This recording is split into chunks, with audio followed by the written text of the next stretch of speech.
Good morning everyone, welcome to Brands Hatch and the second race of the weekend for the Ginetta GT Academy, just a few minutes away. Cars gridding up now in the autumnal sunshine here with 20 minutes of racing ahead of them on the Brands Hatch Grand Prix circuit, always one of the highlights of the season for the drivers. The circuit actually at which it all began for the GT Academy Championship at the start of last year, a championship that has not quite reached the end of its second season, and yet we have a very impressive 29 car grid ready to set off onto this second race of the weekend. The Ginetta G56 GTA car making its debut last year, and it has proven to be a very, very popular formula. They had a race yesterday that was won by Thomas Holland over Mark Warren in second position, which was a bit of a turn up for the books. Mark Warren has done much, not all of the winning so far this season, but Thomas Holland was slightly quicker than him in the race, just managed to hang on, having got the lead at the start, with Warren second and Ravi Rami, the rookie class winner, finishing in third position.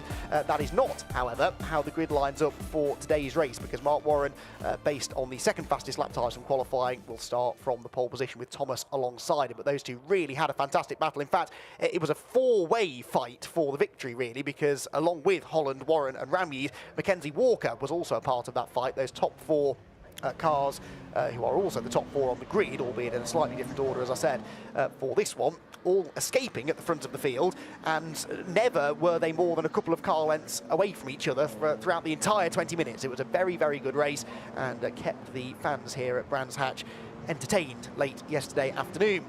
So the cars then make their way out onto the green flag lap then, and they'll check over the track conditions. I think we had a little bit of rain overnight, certainly a little bit of mist in the air this morning, so whilst the track is dry, the drivers will be keen just to check that that is a constant over the whole lap, because of course Brands Hatch Grand Prix circuit always is a circuit of two halves. The Indy circuit tight, technical and quite open, as in it's not tree-lined as the Grand Prix loop is, therefore it can sometimes take a bit longer to dry out on the back part of the circuit.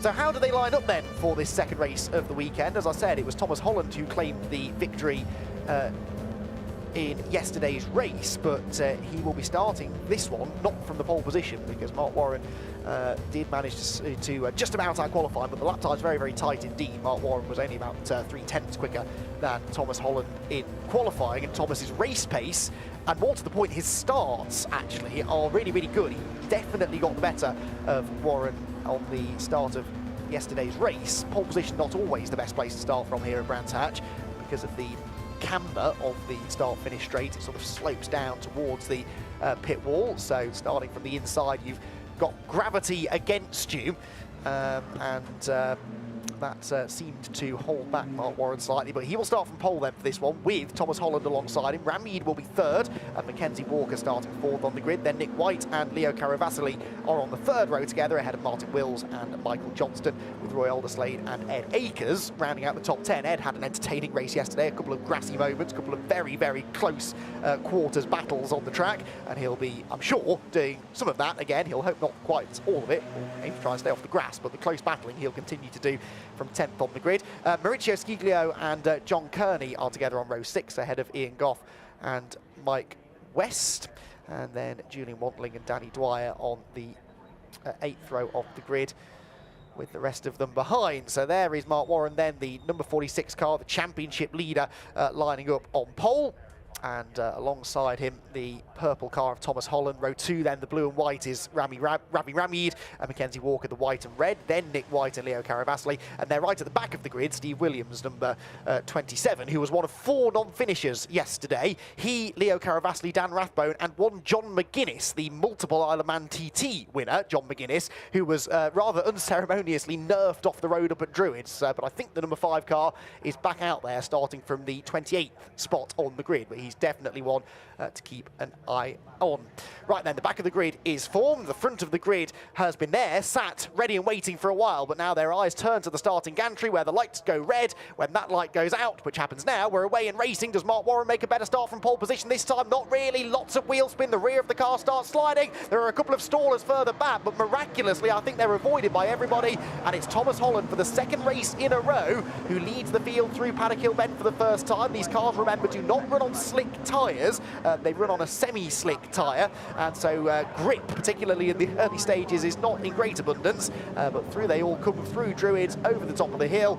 John McGuinness there has picked up a few places from the back of the grid, and everybody, despite a couple of slightly tardy starts, everybody has safely negotiated the first few corners, and they're making their way now down the Cooper Straight towards Surtees. Holland leads then, Warren in second, that's Rammead still in third. I think it was Mackenzie Walker still following him in fourth position. So again, the only change was for the race lead. Diving through on the inside there, somebody making a very bold move at Surtees.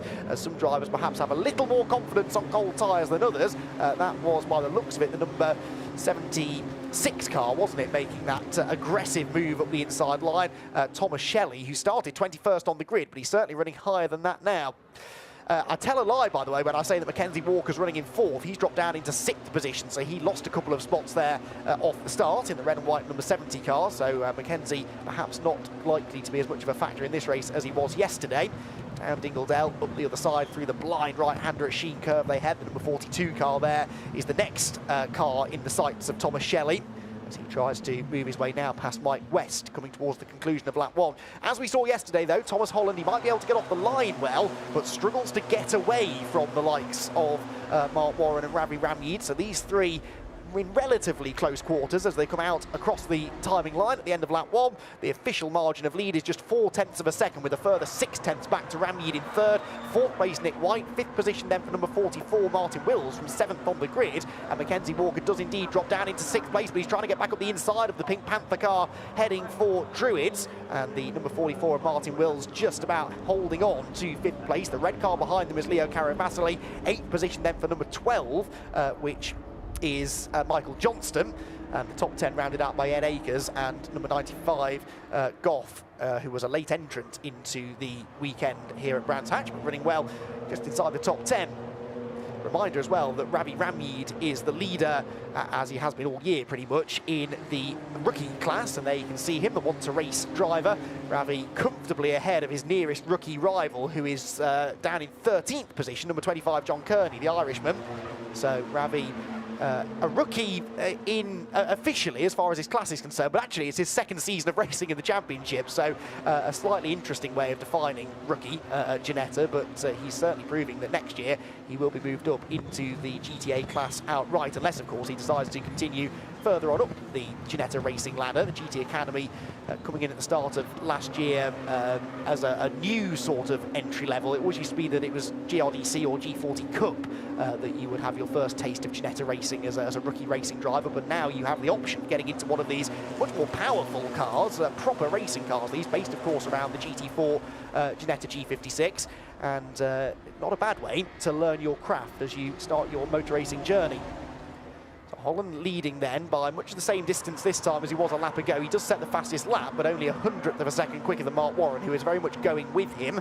And indeed, the top three all lapping within 100th of a second of each other. Very, very evenly matched at the head of the field. Somebody there making a dive up the inside, and Martin Wills having to go defensive to keep Mackenzie Walker behind him. Now, there was a cloud of dust in the background at Paddock Hill Bend, and there is dirt on the tyres of that red and white number 70 car, so I suspect Mackenzie was flirting with disaster. Coming through Paddock Hill Bend, but Martin Wills is the one who loses control coming out of Graham Hill. From fifth position, Martin Wills rotates, he goes onto the grass, and let's hope that he gets that car fired up again, otherwise that may require the intervention of the safety car. Other cars coming through trying to keep out of the way. There's smoke out of the exhaust pipe, which means he's fired it back up, but he will rejoin right at the back of the field, and there's more screeching of tyres. Someone else now goes around, and drivers heading onto the grass to avoid, and that car is in an even more precarious position right in the middle of the track coming through the left-hander at Surtees. It's the number 10 car of Lee Goldsmith, the Century Motorsport run driver, who again mercifully gets the car fired up and rejoins at the back of the pack. So we can take another look at what happened to Wills. I was just mentioning that Mackenzie Walker had potentially run wide a couple of corners earlier, but Wills just a little bit too eager on the throttle, I think, coming out of the corner. He didn't hit the curb particularly hard. He didn't run wide onto the grass, just lit up the rear tyres, and around he went. So Martin Wills in that distinctively liveried car, unfortunately, no longer a part of the battling within the top five or so. leading trio coming through, and I'm willing to put some money on the fact that these gaps are again about the same as they were a lap ago. It was 4/10 between Holland and Warren. It is still 4/10. It was 6/10 between Warren and Rammeed. It's still 6/10. So they're continuing to lap almost identically, those leading three. There goes the number 47, Maurizio Sciglio, coming through, the Data Motorsport driver, 9th position within class, but he's just moved into the top 10 overall now, actually, with the rotation for Martin Wills. So, also had a drama on that lap, I believe, for number 42, Mike West. He is also plummeting down the order, and to the pit lane has headed number 27, Steve Williams. So one or two of them starting to fall by the wayside as we get into the middle part of the race. What of John McGuinness, by the way? He's running in 23rd place, so McGuinness from the back of the grid, making a nice little bit of progress in the number 5 car, excuse me. And John McGuinness, who's done a bit of racing at club level, some Fun Cup racing, for example, but this is only about his 2nd or 3rd weekend of racing on 4 wheels, and someone who's had so much success on 2-wheeled motorsport, of the most extreme variety, really. It's remarkable how hard they often find it when they do try and make the transition into car racing. There's John Kearney then, the Irishman, 2nd within the rookie category. He's running 12th at the moment, so a little bit better than he was in yesterday's race when he finished, again, 2nd in class, but 17th overall. And the rookies do have their own championship, which unsurprisingly is being dominated by Ravi Rammeed, but it's kind of their overall finishing positions in a way that they become more concerned with, because the further up the order they're finishing overall, the closer they are, therefore, to running at the pace of the very front of the field. Speaking of the front of the field, is it still 4/10 of a second between the top two? No, it's 3/10 of a second. So Mark Warren fractionally quicker than Holland on that lap. Ravi Rammeed also was actually, no, he was fractionally slower still than the two ahead of him, almost matching the race leader. Actually, Mackenzie Walker, though, fastest man on the track by a fair chunk as well. About 6/10 faster than the leader last time was Mackenzie Walker. He's in 5th position. He's caught now Nick White in the fight for 4th place. There they come, look, through Graham Hill Bend, and the second of those two cars, the number 70 machine, is the fastest on the track by quite some way. If he can clear Nick White rapidly, which he's trying to do by weaving around in the mirrors of the 4th place man heading to Surtees, if he can clear him quickly, then he might yet have the pace to close back in on the leading three. Mackenzie Walker fired up after that slow start. He's right in the slipstream now of Nick White, who will pull to the right-hand side of the road to defend the inside down the hill into Hawthorne, but the momentum is being carried by Walker on the outside. Going to go right round the outside at Hawthorne. This is a brave move to make, and Nick White's not going to let him have it. The dirty side of the road as well for Walker, not yielding a lot of grip, and so he had to back off the throttle and settle back in line behind.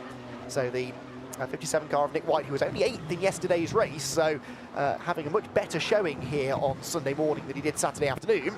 But Mackenzie Walker will know that he should be quicker than Nick, and every corner that he spends behind him, he's hemorrhaging time to the leading three.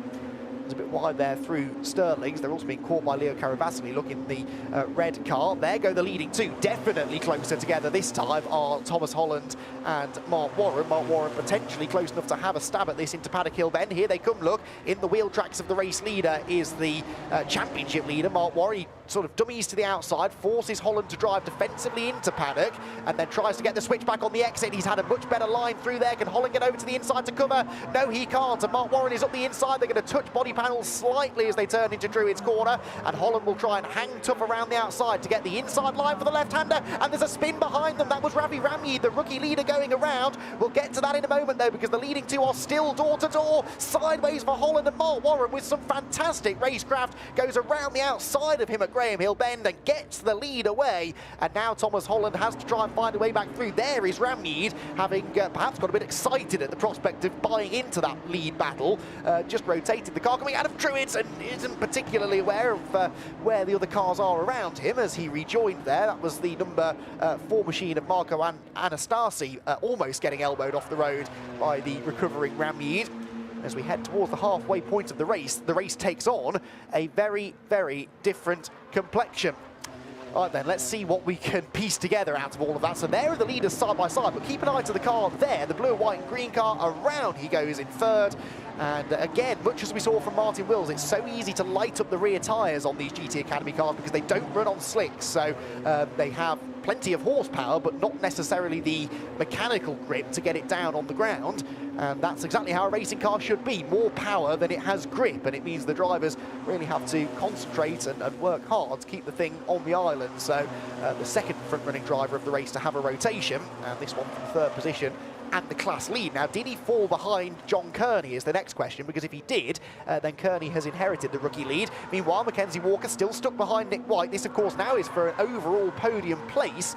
Nick White defending well right now. Through Paddock Hill Bend they go. He comes off the corner, still ahead of Mackenzie Walker, who is fishing around behind, but all of this weaving that he's doing isn't really distracting Nick White all that much. Nick White is clearly not as quick as Mackenzie, but Mackenzie needs to, I think, fully commit to an overtake. Graham Hill Bend isn't necessarily the place to do it, but a good exit from Graham Hill could give you an opportunity to launch up the inside into Surtees, but Mackenzie, perhaps because he had that little look at the inside into Graham Hill Bend, it compromised his exit, and he's not close enough to do that heading into the left-hander at Surtees. Right, here comes John Kearney. He is the rookie class leader because Ramyeed rejoined in 18th. That's actually third in class. So, sideways indeed for John there. He is really pushing the limits in the number 25 car, but he is into 11th overall now, and as I've said, leading class. In fact, he might have even just moved ahead. Is that Sciglio behind him? It is, isn't it? So he's actually just taken 10th place away from Maurizio Sciglio in the yellow number 47 car. So into the top 10 outright for John Kearney. A good showing for him here in the second race of the weekend. The third placed battle, though, makes its way through Sheen Curb, where it is still Nick White fending off Mackenzie Walker. Good defensive drive, this, and this now really is costing Mackenzie any shot of a race victory, because he has dropped now to over 3 seconds adrift of the leader. And the leader, Mark Warren, I think is now starting to stretch his advantage ever further now that he's in clean air. Good exit there from Clearways, though, for Walker. He's up the inside of White going through Clark Curve, and this time it is going to be made a little bit easier for him because he's got the inside line, he's got the momentum, and he has got, after a bit of a contest from Nick White in the braking zone, he has got third place. So Mackenzie Walker into third, White down to fourth, and he now needs to watch his mirrors because Leo Caravasili is right behind him. Then it's the number 12 car of Michael Johnston, who's not a million miles behind, and he is bringing with him number 95, which was Goff, wasn't it, number 95? So a few more cars that could still join in that battle over the remaining third of the race. 7 3/4 minutes to go. The lead gap up to a full second now, so Mark Warren is starting to assert his dominance in the race.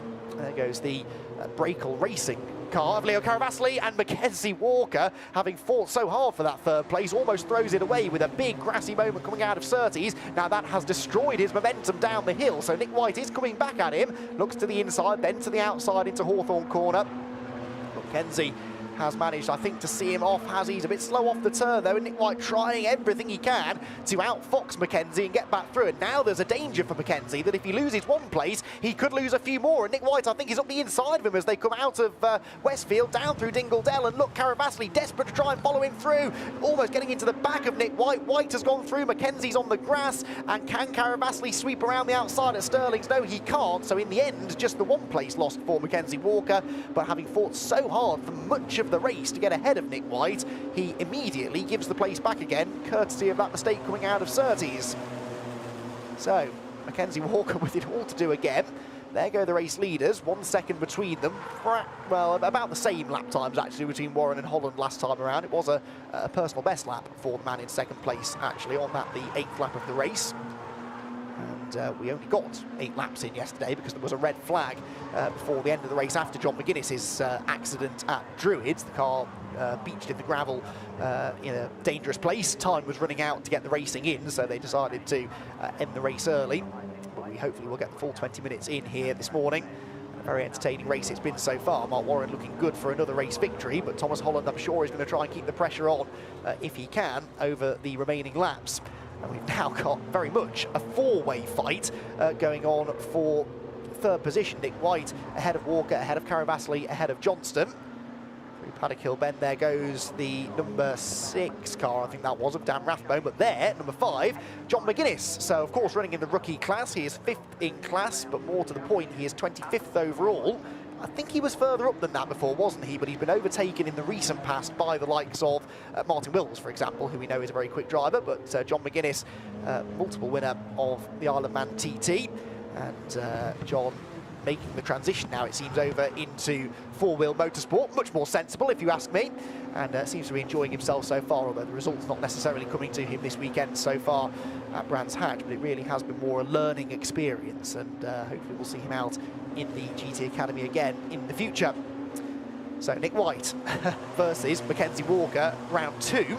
We've already seen Mackenzie find a way past Nick once, but it took him a good 10 minutes to execute the overtake, really. He tried and tried and tried and finally managed to force the little mistake out of Nick White. This time around, though, Nick does not run wide out of clearways, so there's no opportunity on the way into Paddock Hill Bend. There's almost an opportunity on the way out there because Nick White was not making friends with the apex. Again, Mackenzie does this weaving around in the mirrors, just trying to distract Nick into outbraking himself. That flash of colour in your rearview mirror can be enough to just catch your attention going into the braking zones, but the trouble is when someone's doing that to you into every corner, you become desensitised to it. Whoops, spin there for number 72 at Druids Corner, Roy Alderslade, the SVG Motorsport driver, who was running in 8th place. So he's had a spin by the looks of it going into Druids rather than coming out of it. So perhaps carried a bit too much speed in, maybe had a bit of an assist as well. We may never know, but Roy Alderslade with a spin, the latest top 10 runner to fall down the order. So 4 minutes to go. There you can see that 1.6 second gap now between Mark Warren and Thomas Holland. It's been a good weekend this from Thomas, though. The win yesterday was a huge achievement for him, and the fact that he managed to lead again for the first part of this race, he'll be pretty happy with, but he needs to now try and figure out how to beat Mark Warren on a regular basis. Through Sheen Curve comes this gaggle of cars behind, though, still fighting over 3rd place. And it's now 5 of them, really, because they've got Goff a part of this battle too, the number 96 car of Ian Goff. And he's just about tagging along with this group now, I would say.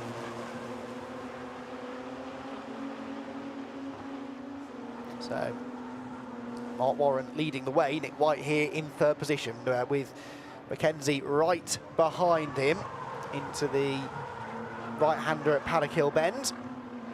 And Nick White will defend for all he's worth here to try and keep Mackenzie Walker at bay. He led him through once, he won't want to repeat that. Through Druids and down towards the braking zone at Graham Hill Bend. And of course, Mackenzie in a really tricky position because he's still got Leo Caravasli right behind him. It's the hardest thing to do in motorsport, is to attack and defend simultaneously. Because if you do go for the move and it doesn't pay off, then you end up potentially losing momentum, especially in these cars. They're very much momentum-based cars. They're powerful, yes, but if you make a mistake or you carry an odd line through a corner, as we've seen a few times, it really hurts your speed down the next straight. But Mackenzie Walker had a good exit there from Surtees, pulls away from Caravasli, closes right in on Nick White. The leaders go through Westfield Corner, but for 3rd place, it may well have been overlapping, I think, as they went into Hawthorne. We will come through at the end of this lap to start what I think will be the final lap. It'll be touch and go. May just squeeze 2 more out of it. But here is 3rd place, and it is still the same order then. Nick White's still ahead of Mackenzie, so he saw off the latest challenge from Walker. And again, by going for a move that didn't quite pay off, he drops a car length or so behind Nick White, drops a car length or so further back towards the 5th place man, Leo Caravasli. And they all continue to run nose to tail towards Clearways Corner. Right, leaders to the line.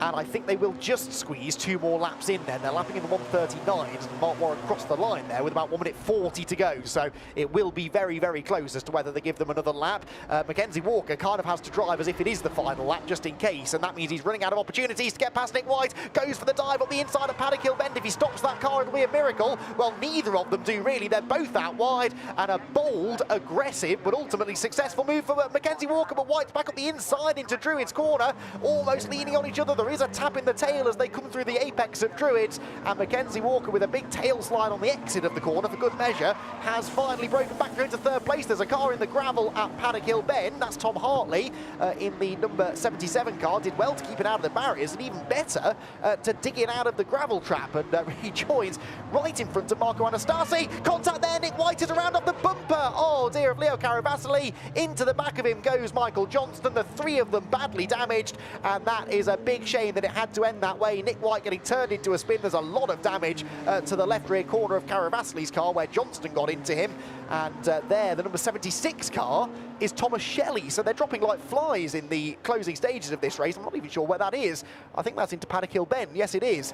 So Nick White has stopped with, I guess, broken suspension or steering just coming out of Surtees. We've lost Shelley at Paddock Hill Bend. Did Johnston carry on is the next question. I think he might have done. So a very dramatic end to the race. Now, is that the end to the race? I suspect they will throw the checkered flag now regardless, because there are that many cars littering the side of the road, and Mark Warren actually can afford to slow down anyway and make sure that he gets the checkered flag, which he does not. So they are going to let them race. He crossed the line with a couple of seconds to go, and now it turns down to 0, but the checkered flag will have to wait another lap. So one more lap of racing to go. Warren leads, Holland second. There is Mackenzie Walker in third, and it's now Ian Goff, I think, who comes through. No, it won't be, will it? It will be, yes, Ian Goff, I think, will be in fourth because he was not a part of the contact at Surtees. Caravasli is next. Ed Akers is sixth, ahead of Kearney, who's now seventh, who is the rookie leader. Julian Wantling comes across the line in 8th position. 9th place for number 21, Richard Sykes, and the top 10 rounded out by Maurizio Schiglia. Right then, what more drama is? Oh, there is Johnston's car, so that answers my question. He did not get going. Mark Warren stuck behind a back marker in a yellow flag zone, wasn't able to get through. Right, here's the replay of what happened to Tom Hartley. He's trying to go around the outside, whoops, into Paddock Hill Bend, and gets levered aside. I think that was Rammead, wasn't it? Like Ravi Rammead, who was not leaving him a huge amount of space on the outside. So Tom doing a good job to avoid the barriers. Now here is the 4th place contact between Nick White and Leo Caravasli, and as they delay each other with that, here comes Johnston with nowhere to go, straight into the back of Caravasli, who was actually the only one to come out of that one, still running, the other two both out of the race. All of this happening some way behind Mark Warren, who had a 2.3 second lead coming onto the final lap of the race. He did have the time, if he wanted to back off and make sure that was the final lap, but he kept his foot to the floor, and he's now doing an extra lap of the 2.4 mile Brands Hatch Grand Prix circuit, and why not? It's a real treat to be able to drive this circuit, and Mark Warren is going to really enjoy winning for the first time this weekend here at Brands Hatch. A win yesterday for Tom Holland, but today it is the championship leader Mark Warren who moves one step closer actually to securing the 2022 championship. He could well do that in race number 3 later on this afternoon. Thomas Holland in second, 3rd place there after a fighting drive is Mackenzie Walker, 4th for Goff, 5th Caravasli, 6th Ed Akers, and then in 7th position will be John Kearney. John Kearney comes out of Clark Curve towards the timing line, and he is going to claim the rookie victory after the spin for Ravi Rammead earlier in the race. Ravi is going to recover to second in class and potentially just outside the top 10 overall. Yes, I think he's going to be 12th at the line there, just behind the number 23 car of Danny Dwyer. There goes John McGuinness then. So has he picked up some places out of this? Yes, he definitely has. He's into the top 20 now, and looks as though he'll come home 4th in the rookie class, and gets to the finish this time, thankfully. Hasn't been nerfed off into the barriers on this occasion, and John McGuinness comes out of Clark Curve towards the line. He'll see the checkered flag for the first time this weekend at Brands Hatch and finish a very strong 20th overall, survived all of the carnage and manages to pick up 4th place in the rookie class as well. So, entertaining stuff as always from the GT Academy. They've got another race to come later on in the afternoon. That one due to kick off at 4:20 later on in the day. And you won't want to miss that one because it's likely to be every bit as entertaining as that. But Mark Warren and Ravi Rammead, in fact, both on the verge now of wrapping up their class titles, although Rammead, with that spin, has not helped his cause. And we'll try and get an update from Ginetta before race number 3 to confirm exactly what both drivers need to do now to secure the title before the day is done. But Mark Warren certainly getting off to a very, very good start to his day, and indeed his weekend. A 2nd place yesterday, victory today for the Raceway Motorsport squad, who run cars in both this championship and the Ginetta GT5 Challenge, which we'll see racing later on. Their first race at 12:40, and Mark Warren will take his time getting out of the car. There's no real rush because he was that far ahead of most of the rest of the field that they're not quite back into the pit lane yet, but he gets out, he sees the team, he punches the air in delight, and he's very, very happy to have claimed another race victory. It's been a dominant season for Mark, really. The fact that he's got a chance of wrapping up the title with a round to spare sort of says it all, really. So, provisional results then for our second Ginetta GT Academy Championship race of the weekend. See the championship leader, Mark Warren, move one step closer to claiming that title with a race victory. Thomas Holland, yesterday's winner, has to settle for second today, and Mackenzie Walker, who had an up-and-down race, to say the least, does get back onto the podium by the end. Ian Goff in fourth, Leo Caravasli fifth, and Ed Akers in sixth position, with John Kearney inheriting the rookie class win after a spin for Ravi Ramyeed. Julian Wadling, Richard Sykes, and Maurizio Sciglio round out the top 10, ahead of Dwyer and Ramyeed second in class, 12th overall. Good recovery drive in the end. Then it was Gary Wager ahead of Martin Wills, who also recovered after an earlier spin, and the top 15 rounded out by Mark Steele. And it was Marco Anastasi, who seemed to have people rejoining the track in front of him on more than one occasion in that race. He finishes just ahead of Robin Grimwood, Sean Fleming. Then it was Mark Ellman in 19th position, and John McGuinness rounding out the top 20, ahead of Alderslade, Goldsmith, Rathbone and West one lap down. We lost, unfortunately, Nick White and Mark Johnston in the contact at Surtees. Tom Hartley Jr., after his gravelly moment, didn't finish either, nor did Shelley or Williams. A dramatic second race of the weekend then for the Ginetta GT Academy saw, for the second race in a row, Thomas Holland beating the pole sitter Mark Warren into Paddock Hill Bend. There was some shenanigans further back as a couple of drivers were very slow away and others had some good avoiding action, but it was Holland who led the busy pack through Paddock for the first time. Martin Wills was fending off a slow-starting Mackenzie Walker, but Mackenzie was given an easy pass when Wills rotated, coming out of Graham Hill Bend, and fell to the back of the field. At half-race distance, Mark Warren found his opportunity to slip up the inside of Thomas Holland. The pair ran side-by-side through Druids, and again through Graham Hill Bend, and behind them, it was all a bit too exciting for Ravi Ramyeed, who spun from third place and the lead of the rookie class. Warren got through into the lead and started to pull away, and in the second half of the race, much of the entertainment centred around third place, where Mackenzie Walker had got past Nick White, then let him back through before fighting back ahead of the 57 car, who was then turned into a spin by Caravasli. Johnston caught up in it as well, and two of those three failed to reach the finish. Mark Warren did reach the finish though, and moved one step closer to the Ginetta GT Academy Championship. He could wrap it up in race 3 a little bit later on today here at Brands Hatch.